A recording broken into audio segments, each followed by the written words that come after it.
দুর্বল ব্যাংক একীভূতকরণ নিয়ে সরকারের সাথে চলছে কেন্দ্রীয় ব্যাংকের আলোচনা। সম্মতি পেলেই শুরু হবে আনুষ্ঠানিক প্রক্রিয়া। লিবিয়া থেকে উদ্ধার হওয়া ১৭৫ বাংলাদেশি ফিরলেন ঢাকায়। ডিটেনশন সেন্টারে থাকা অমানবিক অভিজ্ঞতা উঠে এলো বর্ণনায়। ১ মাস ১০ দিন জেল খাটার পরে আমাদেরকে আজকে বাংলাদেশ এম্বাসির মাধ্যমে কালকে ফ্লাইট হয়েছে আমাদের। এটা ২৬ সালের মেয়াদ এখনো আছে, কিন্তু আমাকে ধরে ফেলছে। এই কার্ডের কোনো মূল্য নাই, কিন্তু বাংলাদেশ থেকে দালাল চক্ররা যেভাবে নিতে ওইখানে নেয় কাউরে কাজের প্রলোভন দিয়া। চলতি মাসেই বাজারে আসছে গুগলের পিক্সেল 10 সিরিজের স্মার্টফোন। আকর্ষণের কেন্দ্রবিন্দুতে এআই ফিচার, অনুরোধ ছাড়াই দেখাবে প্রাসঙ্গিক তথ্য।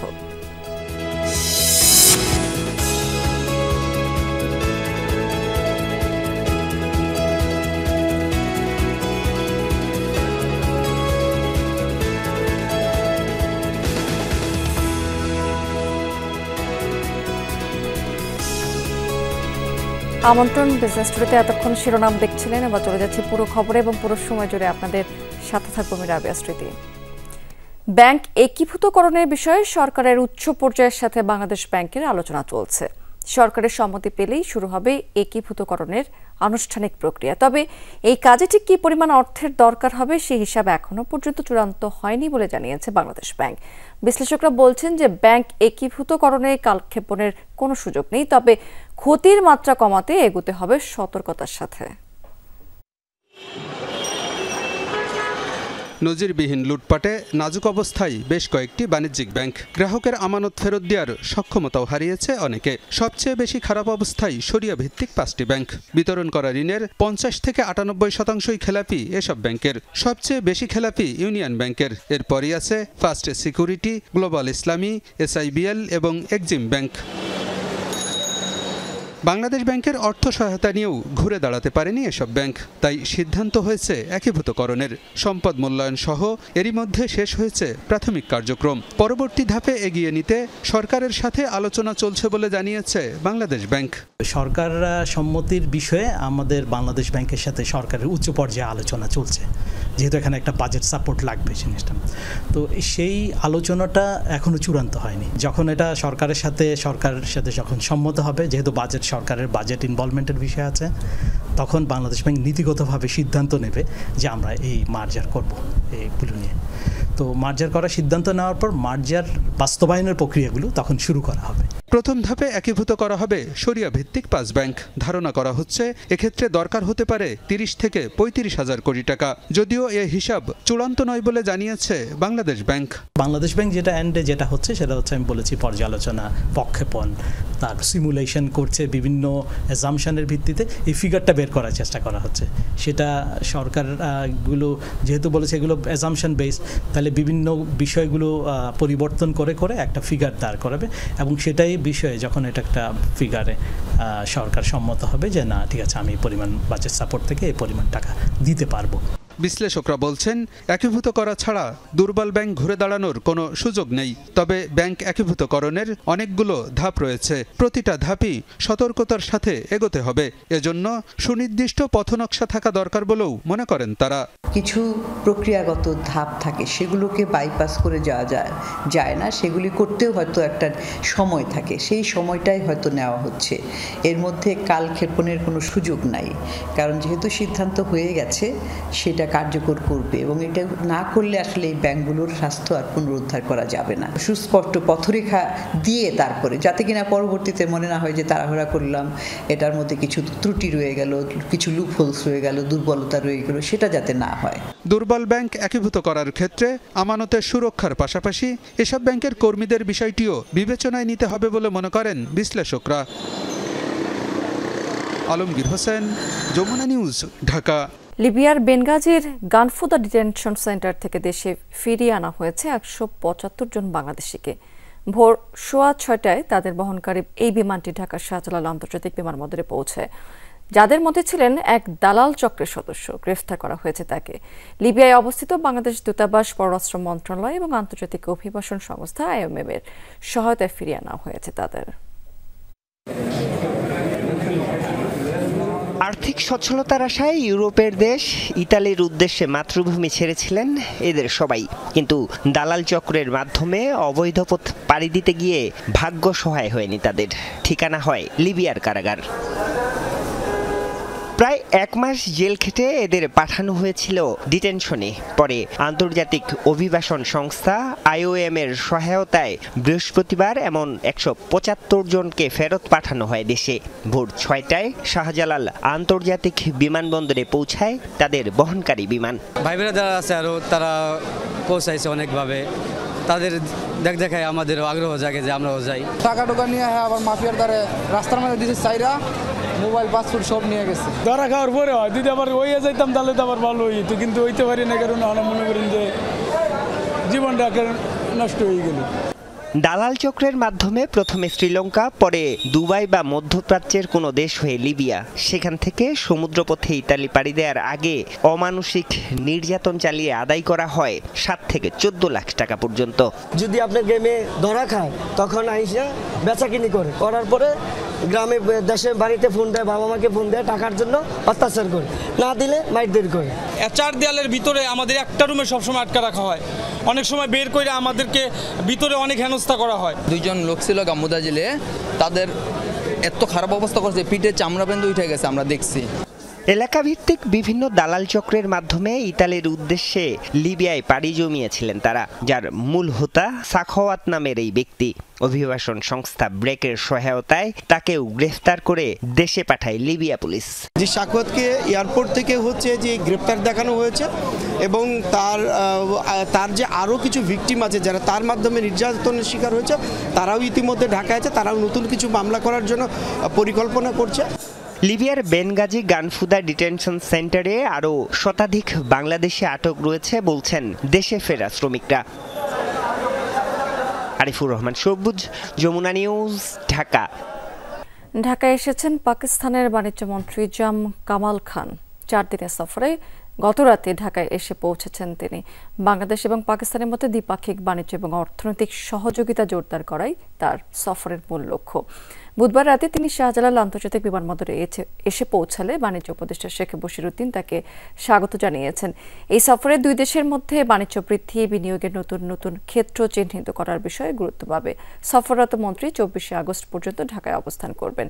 তার সফরকালে 4টি সমঝোতা স্মারক সই হওয়ার কথা রয়েছে। সরকারের উচ্চ পর্যায়ের প্রতিনিধি ছাড়াও ব্যবসায়ী সংগঠনের নেতাদের সঙ্গে বৈঠক করার কথা রয়েছে। তার সফরের অংশ হিসেবে তিনি চট্টগ্রাম বন্দর, ঔষধ শিল্প প্রতিষ্ঠান এবং ইস্পাত কারখানা পরিদর্শন করবেন। নথি গায়েব করে 146 কোটি টাকার কর ফাঁকির অভিযোগে ঢাকা কর অঞ্চল 5-এর কমিশনার আবু সাইদ মোহাম্মদ মুস্তাক সহ 3 কর্মকর্তার বিরুদ্ধে মামলা করবে দুদক। কমিশন আজ এই মামলার অনুমোদন দিয়েছে। দুদকের সহকারী পরিচালক মিনহাজ বিন ইসলাম মামলা করবেন। অন্য আসামিরা হচ্ছেন কর অঞ্চল 5-এর অতিরিক্ত কমিশনার গোলাম কবির এবং উপ কর কমিশনার লিঙ্কন রায়।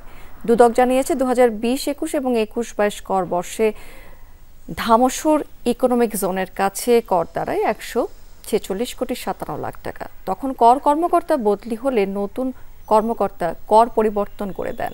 এছাড়া মূল কর নির্ধারণী আদেশের নথিও গায়েব করে ফেলা হয়। তখন হিলি স্থলবন্দরে পুরোদমে শুরু হয়েছে ভারত থেকে আমদানি করা চাল খালাস কার্যক্রম।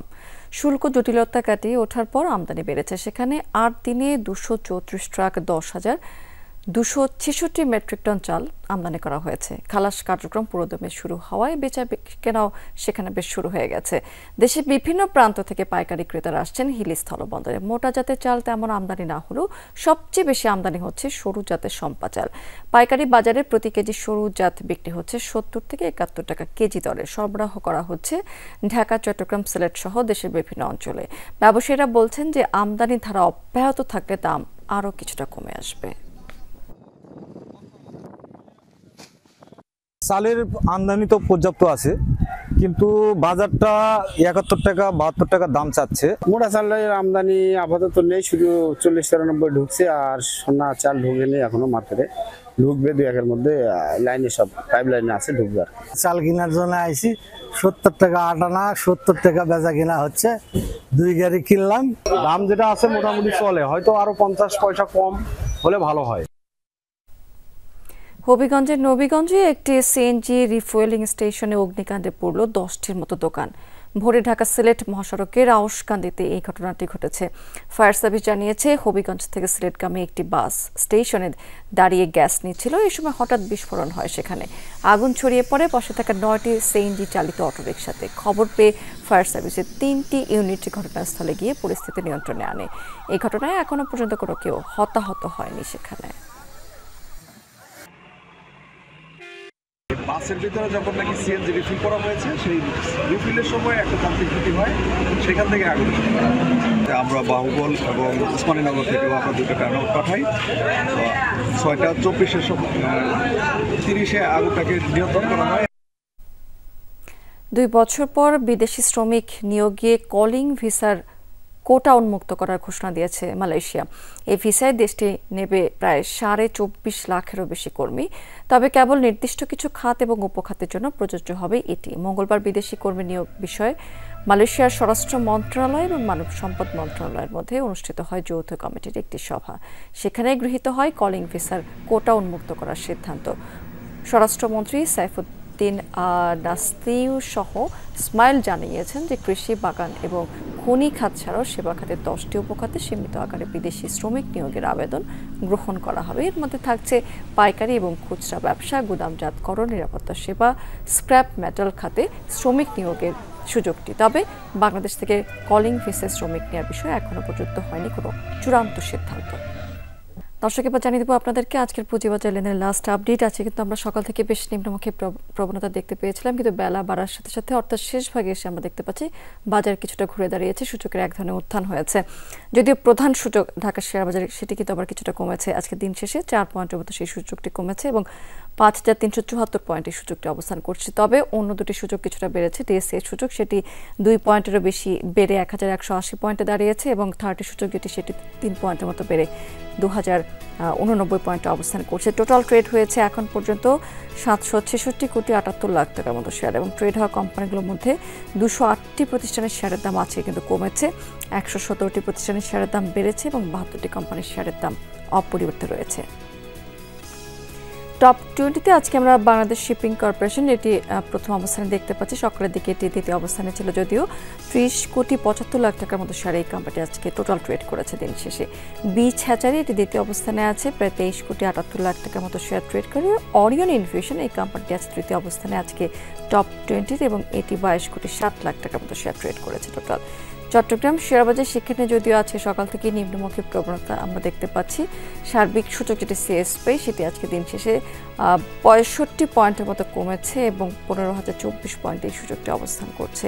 আজকে সিএসসি টোটাল ট্রেড করেছে 8 কোটি 18 লাখ টাকার মতো শেয়ার এবং টোটাল ট্রেড হয়েছে 202টি প্রতিষ্ঠানের আজকে সারাদিন ধরেই সিএসসিতে। এর মধ্যে এখানে কিন্তু বেশিরভাগ প্রতিষ্ঠানের শেয়ারের দামের পতন হয়েছে। 105টি কোম্পানির শেয়ারের দাম কমেছে, 76টি প্রতিষ্ঠানের শেয়ারের দাম বেড়েছে এবং 21টি কোম্পানির শেয়ারের দাম অপরিবর্তিত রয়েছে। দর্শক, এই ছিল আমার হাতে পুঁজিবাজারের লাস্ট আপডেট। আমরা অন্য প্রসঙ্গে চলে যাচ্ছি। অবশেষে গুগল নিয়ে এলো তাদের পিক্সেল 10 সিরিজের স্মার্টফোন। বুধবার নিউ ইয়র্কে তাদের বার্ষিক মেড বাই গুগল ইভেন্টে উন্মোচন করা হয়েছে নতুন প্রজন্মের এই পিক্সেল স্মার্টফোন এবং গ্যাজেট। এই সিরিজে যুক্ত হয়েছে কৃত্রিম বুদ্ধিমত্তার বিভিন্ন আকর্ষণীয় ফিচার। অ্যাপেলের ম্যাগসেফের আদলে প্রথমবারের মতো যুক্ত হয়েছে পিক্সেল স্ন্যাপ ম্যাগনেটিক চার্জিং প্রযুক্তি। এই সিরিজের ফোন মিলবে $800 থেকে $1800 মধ্যে। গুগলের পিক্সেল 10 সিরিজের জন্য বহুদিন ধরেই মুখিয়েছিলেন পিক্সেল প্রেমীরা। এবার অপেক্ষার অবসান ঘটিয়ে উন্মোচন করা হলো এ সিরিজের 4টি মডেলের smartphone: Pixel 10, Pixel 10 Pro, Pixel 10 Pro XL এবং ভাঁজযোগ্য পিক্সেল 10 প্রো ফোল্ড। সিরিজের সবচেয়ে বড় আকর্ষণ হলো নতুন এআই ফিচার। এর মধ্যে আছে ক্যামেরা অ্যাপের কোচ ফিচার, যা ব্যবহারকারীদের সহায়তা করবে আরও ভালো ছবি তুলতে। এছাড়া আছে অ্যাসিস্ট্যান্ট সাজেশন, যা ব্যবহারকারীর অনুরোধ ছাড়াই প্রাসঙ্গিক তথ্য দেখাবে। যেমন কোনো এয়ারলাইনে কল করার সময় স্বয়ংক্রিয়ভাবে ফ্লাইট কনফার্মেশন ইমেলটি সামনে নিয়ে আসবে, যাতে দরকারি তথ্য সহজেই খুঁজে পাওয়া যায়। আমরা আপনার ফোনকে আরও ব্যক্তিগত ও স্বয়ংক্রিয় করার চেষ্টা করছি। এটি কেবল আপনার অনুরোধের জন্য অপেক্ষা করবে না, বরং আগে থেকে আন্দাজ করতে পারবে, কারণ এটি জানে আপনি আপনি কি করতে চাইছেন। আমরা এটাকে পার্সোনাল ইন্টেলিজেন্স বা ব্যক্তিগত বুদ্ধিমত্তা বলি। সব মডেলে এবার ব্যবহার করা হয়েছে গুগলের নতুন টেনসর G5 প্রসেসর। পাশাপাশি প্রথমবারের মতো যুক্ত হয়েছে পিক্সেল স্ন্যাপ ম্যাগনেটিক চার্জিং প্রযুক্তি, যা অ্যাপলের ম্যাগসেফের মতো কাজ করবে। এই প্রযুক্তির সঙ্গে সামঞ্জস্যপূর্ণ নতুন চার্জার, কেস ও স্ট্যান্ডও উন্মোচন করেছে গুগল। একটি গোপন তথ্য বলি, আপনার অ্যাপল ম্যাগসেফ যন্ত্রপাতির সঙ্গেও পুরোপুরি কাজ করতে পারে এই ম্যাগনেটিক চার্জিং প্রযুক্তি। ডিজাইনে তেমন কোনো পরিবর্তন না আসলেও ক্যামেরায় ব্যবহার করা হয়েছে আরো উন্নত প্রযুক্তি। বেজ মডেলেও এবার টেলিফোটো লেন্স যোগ করা হয়েছে, যা আগে শুধু প্রো মডেলে ব্যবহার করা হতো। বেজ মডেলের দাম শুরু হয়েছে প্রায় $800 থেকে, আর ভাঁজযোগ্য মডেলের দাম প্রায় $1800। চলতি মাসের শেষের দিকে বাজারে আসবে পিক্সেল 10 সিরিজ, আর পিক্সেল 10 প্রো ফোল্ড আসছে অক্টোবরে। স্মার্টফোন ছাড়াও নতুন পিক্সেল ওয়াচ 4 ও সাশ্রয়ী মূল্যের পিক্সেল বাডস 2 এ উন্মোচন করেছে প্রযুক্তি প্রতিষ্ঠানটি। অন্যদিকে পিক্সেল বাডস প্রো 2-তে আসেনি কোনো বড় পরিবর্তন, শুধু ঘোষণা করা হয়েছে নতুন একটি রং ও আসন্ন software update. Rezwana Saima, Jamuna news. দর্শক, এই ছিল বিজনেস টুডে এখনকার আয়োজনে। এতক্ষণ সঙ্গে থাকার জন্য ধন্যবাদ আপনাদের সবাইকে।